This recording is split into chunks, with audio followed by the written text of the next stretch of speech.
Bangla calendar অনুযায়ী মাঘ মাস শীতকাল, কিন্তু ঠান্ডা তেমন নেই। আগামী 2-3 দিনে তাপমাত্রা আরো বাড়ার পূর্বাভাস আলিপুর আবহাওয়া দপ্তরের। সরস্বতী পুজোয় তাপমাত্রা স্বাভাবিকের বেশ খানিকটা উপরেই থাকতে পারে।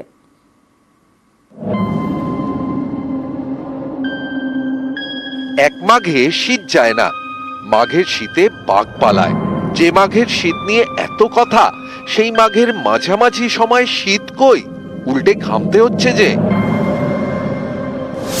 বুধবার কলকাতায় তাপমাত্রা স্বাভাবিকের থেকে প্রায় 3 ডিগ্রি বেশি। আগামী 2 থেকে 3 দিনে তাপমাত্রা 3 থেকে 4 ডিগ্রি বাড়তে পারে।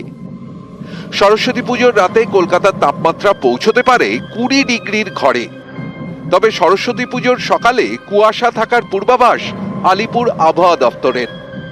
সরস্বতী পুজোর ক্ষেত্রে কুয়াশা থাকার সম্ভাবনা থাকছে সকালের দিকে, কোথাও কোথাও হয়তো আংশিক মেঘলা থাকতে পারে। মেনলি শুষ্ক ওয়েদার থাকারই সম্ভাবনা। রাতের তাপমাত্রা একটু বেশির দিকেই থাকবে। কলকাতা পার্শ্ববর্তী অঞ্চলে 19-20 ডিগ্রি কাছাকাছি থাকার সম্ভাবনা। দিনের টেম্পারেচার 28-29 ডিগ্রির কাছাকাছি। এবছর শীত মৌসুমের গোড়াতেই বারবার হোঁচট খেয়েছে উত্তরে হাওয়া। এবার একের পর এক পশ্চিমী ঝঞ্ঝা, এর দাপটে বাধা পাচ্ছে উত্তরে হাওয়া। নিটফল দিন ও রাতের তাপমাত্রা বাড়ছে, বাতাসে জলীয় বাষ্পের পরিমাণও বেড়েছে। আবহাওয়া বিশেষজ্ঞদের মতে মাঘের বাকি দিনগুলোয় আর হয়তো শীত সেভাবে পড়বেই না। সামগ্রিকভাবে দক্ষিণবঙ্গে আগামী 3 দিনে আরও 2 থেকে 4 ডিগ্রি মতো রাতের তাপমাত্রা বাড়ার সম্ভাবনা রয়েছে। ফলে ঠান্ডাটা অনেকটাই কমে যাবে আগামী কয়েকদিনে। দিনের তাপমাত্রা বেশ খানিকটা বাড়বে।